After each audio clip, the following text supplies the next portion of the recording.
שיר למעלות,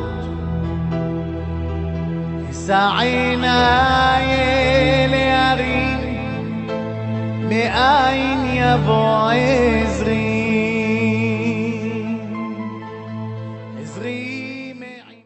Shalom Bracha, avec la permission d'Hachem, ce cours-là il est dédié pour Torah Box. Ce matin, j'ai commencé à réfléchir ce matin, quelle est la raison que HaKadosh Baruch Hu a aimé Eretz Israël. Et surtout, lorsqu'il a promis à Abraham Avinu, il n'a pas dit à Abraham Avinu, lorsqu'il lui a dit de quitter Haran, d'aller à l'endroit qu'il va lui montrer, il lui a pas dit Israël. Eretz HaKodesh, c'était la terre de Canaan. Il a dit simplement, va, El Haaretz Asher Ha'eka, tu iras à la terre que je vais te montrer. La question se pose, quelle est la raison? Pourquoi Akadosh Baruch Hu lui a pas dit exactement la terre qu'il voulait lui montrer? Israël, il lui dit la terre de Canaan.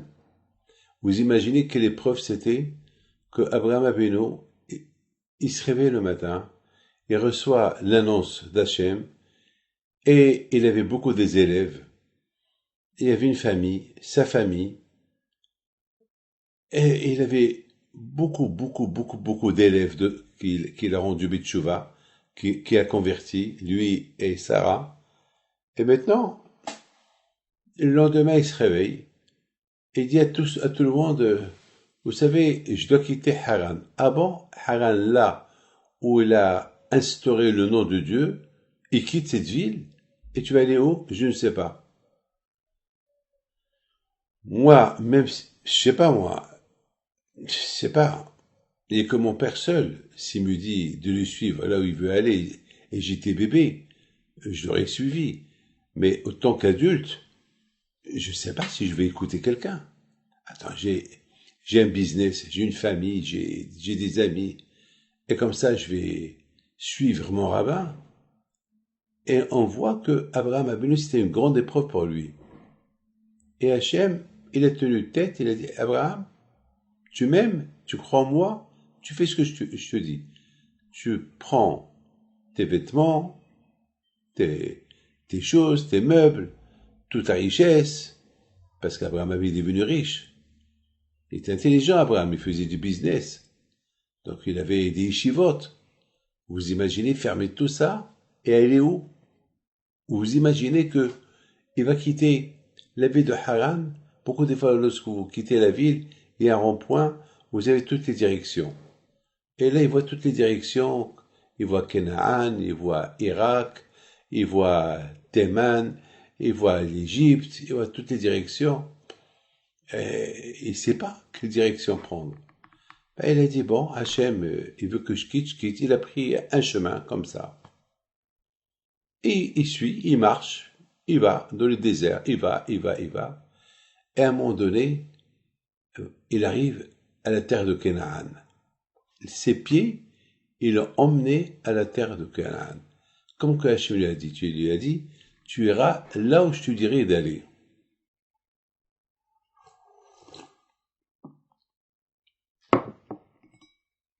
Maintenant, notre question, elle est, pourquoi Hachem ne lui a pas dit depuis le départ? Mes amis, je voudrais vous dire quelque chose. Vous savez que Mashiach, personne ne sait pourquoi il doit venir, et quand il va venir, et comment il va venir.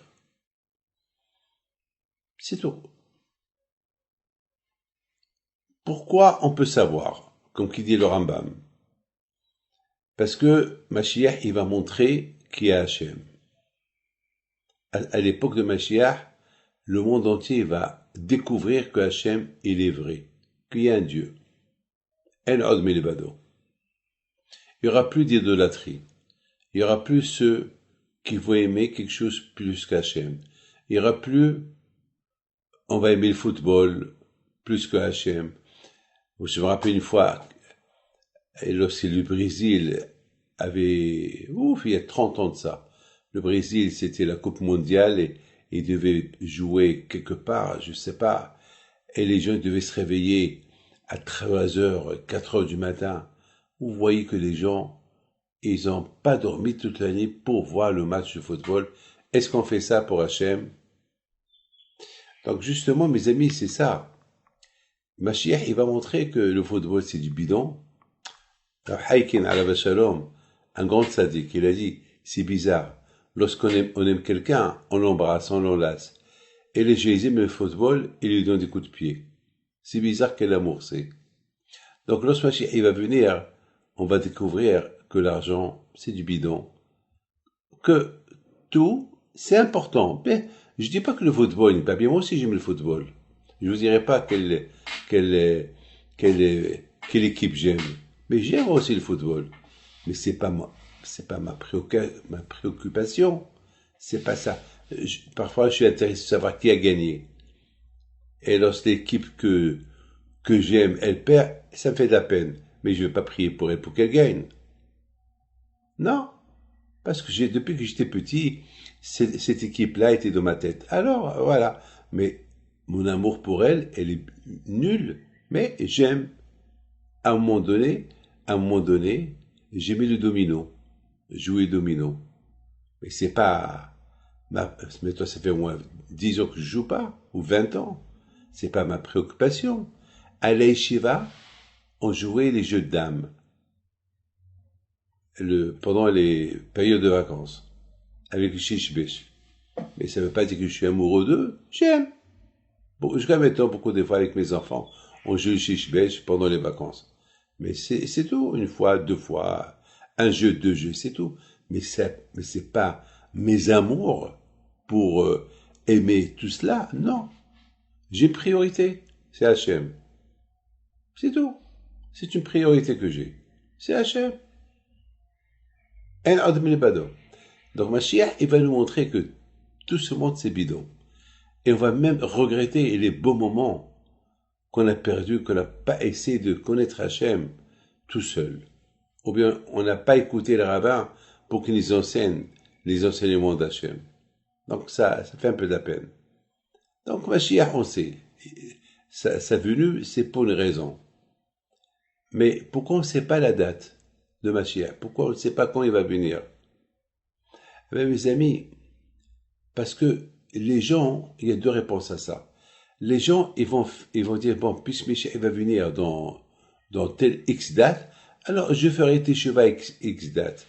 Alors que je te dis non, ta Teshuvah, c'est avant la X date. Pas lorsque X date il arrive, non. Donc maintenant, vous avez compris, c'est la raison pourquoi on ne sait pas quand Mashiach va venir. D'ailleurs, même Yaakov Abino, au moment qu'il a voulu dévoiler la venue de Mashiach à ses enfants, Akash Baruch Hu, il l'a arrêté. Akash Baruch Hu lui a dit, Yaakov, t'as pas le droit. Parce que c'est vrai, toi tu penses que Mashiach va venir à telle et telle date, c'est vrai, t'as raison, mais il se peut qu'ils vont faire Teshuvah à l'avance. Et la Teshuvah, elle dépend d'eux. Et s'il faut Teshuvah à l'avance, non, Mashiach va venir à l'avance, donc ils vont se poser la question, pourquoi tu leur as pas dit la vérité? Et là, tu risques de tout casser. Donc, Mashiach, on ne sait pas quand il va venir. Mais Rabotai, il y a une autre raison. Parce que si Mashiach, on sait quand il va venir, le Satan, il va tout faire pour qu'il ne vienne pas. Le Tzahara, il va tout faire pour qu'il ne vienne pas. Et c'est la raison pourquoi Kadosh Baruch Hu n'a pas voulu qu'on sait quand Mashiach va venir. Vous savez, mes amis, que David Ameler, lui-même,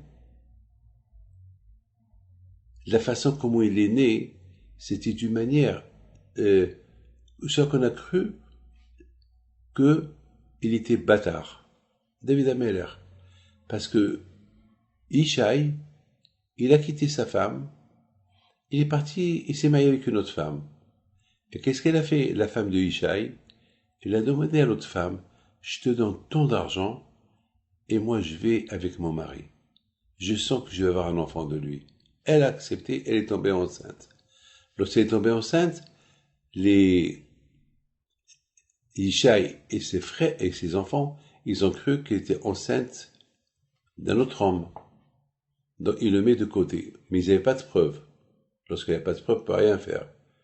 Et elle réclamait non, c'est de toi je suis né, chez toi je suis tombé enceinte, et voilà, tu peux demander à ta femme, ta deuxième femme, et la deuxième femme, elle a affirmé. Mais il y avait le doute. Mais il le met de côté. C'est pour ça qu'il était berger. Et quand le monde a su qui il était, jusqu'à que le prophète Shemuel, il a couronné comme roi d'Israël. Et là, ils ont vu, et lorsqu'il a gagné Goliath, et ils ont vu qu'il a fait Tehillim, ils ont vu sa sainteté, c'est là qu'ils ont vu la grandeur de David Ameller. Alors pourquoi Kashruel a fait que ça s'est passé de cette manière? À cause du Satan. Parce que si le Satan il sait qu'il y a une grande neshama qui va venir dans ce monde, il va tout faire pour qu'elle ne vienne pas. Alors Kashruel a fait que cette neshama, elle vient des tuyaux qui sont passants. Et de même, on a vu que Yehuda, il est parti avec Tamar. Et Tamar, c'était sa belle-fille. Elle avait perdu 2 maris. Donc, Yehuda, il avait peur de donner Tamar au 3e fils, Shiloh. Alors, Tamar, elle voulait des enfants. Elle a vu que ses 2 maris sont morts. Et le 3e, Yehuda ne veut pas lui donner. Elle s'est habillée, elle s'est déguisée. Elle est partie sur le chemin. Et elle-même, à l'époque, les gens se mariaient dans la rue. Elle-même, elle a demandé au mariage, Yehuda. Yehuda, il a accepté, elle est tombée enceinte. Et il s'est avéré qu'elle est tombée enceinte de lui. Ils ont voulu la tuer. Alors, il y a une voix du ciel qui sort et dit non, il ne faut pas la tuer, c'est moi qui ai voulu que ce soit de cette manière. Alors pourquoi ça s'est passé de cette manière? Parce que de Yehuda, ils sont sortis deux tzadikim, Peretz et Zerah. Alors, Zara, vous imaginez, c'est la tribu de Yehuda, c'est de Mashiach il est venu, c'est de eux que le royaume est sorti, c'est d'eux. Alors quand il a fait que pour que le Satan ne perturbe pas, ne fait pas des obstacles à ces 2 neshamat pour lorsqu'ils vont arriver, alors quand il fait des manières pour que le Satan croit ces des Shaim qui vont sortir. Oh, Mashiach ne peut pas sortir de Yehuda. Ah, Mashiach ne peut pas sortir de David. De David, rien va sortir. Alors, Akash Baruch Hu, il a fait que, il a utilisé des tuyaux malsains pour faire arriver des grands tzadikim dans ce monde-là. Mes amis, vous avez compris. C'est pour ça maintenant, Rabotai, Mashiach aussi, personne ne saura quand Mashiach il va venir. Personne. Pourquoi? Parce que le Satan il sait quand Mashiach il va venir, alors il va tout faire. Peut-être Corona, c'est le début de Mashiach. Mais de l'autre côté, qu'est-ce qu'on voit? De l'autre côté, on voit que les gens ils s'habituent au Corona. Ça y est, maintenant ils s'habituent, ça y est, ils s'habituent. Eh ben justement, le Corona, c'est pas fini. Et il faut continuer à prier. Vous imaginez que on découvre tout le temps les effets graves du corona. Mais il faut toujours être dans la teshuva. Il faut faire attention avec les masques, il faut faire attention avec les gants, il faut faire attention lorsqu'on sort, avec qui on parle. Ne croyez pas que c'est fini, c'est pas fini. C'est pas fini. Peut-être ça peut prendre 1 an, peut-être ça peut prendre 2 ans. Et peut-être ce corona il va apporter une autre vague d'autres virus. Mais on a l'émouna au Akadosh Baruch Hu. On a l'émouna au Akadosh Baruch Hu. Et si on n'avait pas l'émouna, comment on va vivre? Vous savez, on a passé la Shoah. 4 ans de Shoah. Il y a eu presque 100 millions de morts dans le monde. Et on a traversé la Shoah. Bon, aujourd'hui, on ne voit pas que ça arrive comme ça. Aujourd'hui, on est à Israël. Baruch Hashem, aujourd'hui, on est chez nous. Et Baruch Hashem, aujourd'hui, chaque pays, il fait tout pour protéger ses citoyens. Baruch Hashem, chacun est chez lui, chacun fait attention. Mais j'ai eu de la peine cette semaine de voir plein de monde qui sort à gauche, à droite. Déjà, on dirait que c'est fini. C'est vrai, je comprends les magasins, il faut qu'ils ouvrent, ils ont besoin d'apprendre ça. Je comprends. Mais il faut faire attention. Vous imaginez hier à Netanya, il y a une femme qui a le corona et elle est partie acheter. Elle avait marre de rester à la maison. Et vous savez, elle a été suivie par la police et puis ils ont emmené 30 personnes. Parce ils sont venus des ambulances et la police, ils ont pris les 30 personnes qui étaient autour d'elle. Ça veut dire que c'est pas celui qui a le corona, que Dieu préserve ou qu'il a des symptômes, c'est péché de mettre les autres en danger. Il faut qu'il reste chez lui. Mes amis, maintenant vous comprenez que il se peut, si Dieu veut, cette corona, c'est la couronne d'Hachem. Kashbaoru, il nous donne une couronne pour lui donner une couronne. Il veut faire avec nous un échange. Alors à Bretagne, aujourd'hui, on sait très bien quelle est la raison pourquoi Hachem, il n'a pas voulu dire à Abraham Abinu la terre qu'il va lui donner. Il n'a pas voulu lui dire. Pourquoi? Vous savez pourquoi? Parce que la plupart des mitzvot de la Torah, ils sont liés avec la terre d'Israël. Comme la Shemitah, Maaser Rishon, Maaser Sheni, il y a par exemple la construction de Beth Amikdash, rien qu'en Israël, les sacrifices, mais il y a des centaines et des centaines de mitzvot, Yovel, des mitzvot qui sont liés rien qu'en Israël. Par exemple, la Shemitah fait travailler ta terre 6 ans, et la 7e année, elle se repose, elle s'applique qu'en Israël, pas en France, pas en Amérique, pas en Chine, nulle part. Elle s'applique ici. Il y a beaucoup de mitzvot qui s'appliquent ici. Alors le Satan était heureux, était content qu'il n'y avait pas Abraham Abinu en Israël. Sinon en Israël, il va faire toutes les mitzvot. Il va les accomplir. C'est la raison pourquoi quand je n'a pas dit à Abraham la terre qu'il doit prendre. Il lui a dit, tu vas, je te montrerai. Et d'ailleurs, là aussi, le Hachem, il a dit à Abraham que je vais donner cette terre à tes enfants. Alors Abraham lui a dit, donne-moi une preuve que je vais donner cette terre à mes enfants. Est-ce qu'Abraham, il a du doute en Hachem? Est-ce qu'il doute? Non. Abraham, il ne doute pas. Mais tellement qu'il a vu que si Israël, c'est la terre d'Israël qui va compléter les mitzvot que l'homme, il doit faire, parce qu'il y a 613 mitzvot. Et beaucoup des mitzvot, ils sont liés avec Israël. Donc, ça veut dire qu'on a 613 membres Even, et nous avons 613 mitzvot. Chaque membre Even est l'équivalent du mitzvah. Donc, Hachem, il a dit à Abraham, je te donne cette terre, comme ça tu sois complet. Et Abraham, Abinu, il dit à Hachem, ah, c'est super, mais et si jamais demain tu changes d'avis, donne-moi une preuve que vraiment tu vas maintenir ton avis. Parce que peut-être mes enfants, ils vont pas être dans le bon chemin de la Torah, tu vas les changer contre une autre nation. Alors quand je lui ai dit non, n'aie pas peur, puisque tu as dit quelle est la preuve que je vais te donner cette terre, alors tes descendants, ils vont devenir un peuple dans une autre terre, et là je le donnerai. Comme ça tu sauras que j'ai donné la terre de Canaan à tes enfants. Ça veut dire qu'ils vont pas être là, comme étant toi tu es là, c'est que tes enfants, tes petits-enfants, ils vont quitter la terre d'Israël, ils vont devenir un peuple quelque part d'autre, et là-bas, ils vont retourner ici, je leur donne la Torah, et je leur donne Israël, et après, c'est comme ça je vais respecter ma parole. Ah, maintenant la question, pourquoi quand je n'a pas dit à Abraham Abinu, ils vont partir dans une terre comme l'Égypte? Il n'a pas dit, il a dit, Be'eretz Lolahem, une terre inconnue. Pourquoi il n'a pas dit l'Égypte? Vous savez pourquoi? Là aussi, si Hachem aurait dit que tes enfants, ils vont devenir une nation en Égypte, alors l'Égyptien va commencer à se préparer à leur avenue, et peut-être il va commencer déjà à se préparer comment les assimiler jusqu'à qu'ils ne vont plus exister.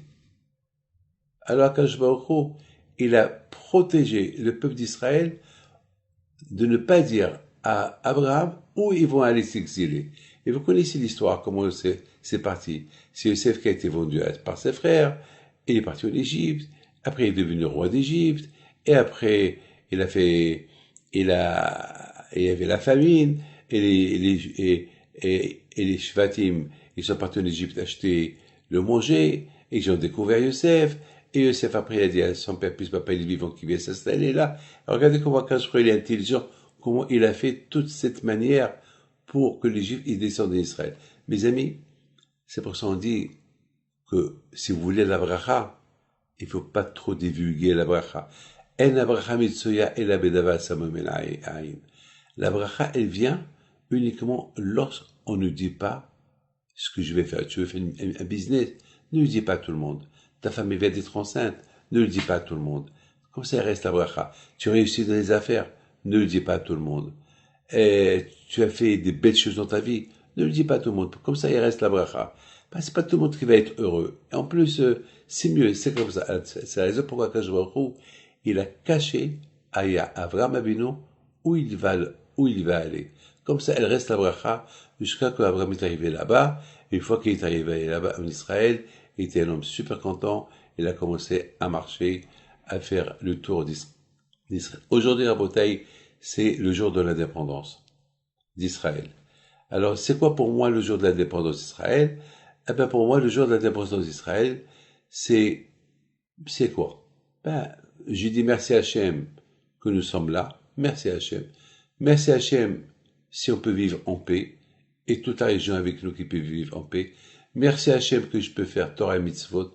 Merci à Hachem que je peux compléter toutes les Mitzvot que je pouvais pas faire lorsque j'étais en dehors d'Israël, et que je peux les faire ici.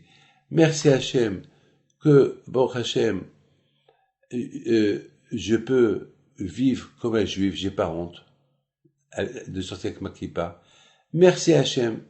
Aujourd'hui, à Bretagne, c'est le jour de l'indépendance. Il y a l'année dernière, et depuis 72 ans de l'existence de l'État d'Israël, ils font toujours aujourd'hui à la Esh. Les jeux, ils vont dans les rues, dans les parcs, ils font des michoui et tout. Nous aussi, on fait à la Esh. Quelle Esh? La Torah. Yom Shikol Torah. Esh. Il y a le feu, quand tu fais les grillades, il y a le feu qui te chauffe le cœur, et ça s'appelle Torah. Que Hachem vous protège et vous donne la santé. Bracha v'atzlacha melkiratzon. אדוני ישמור צאתך ובואך מעתה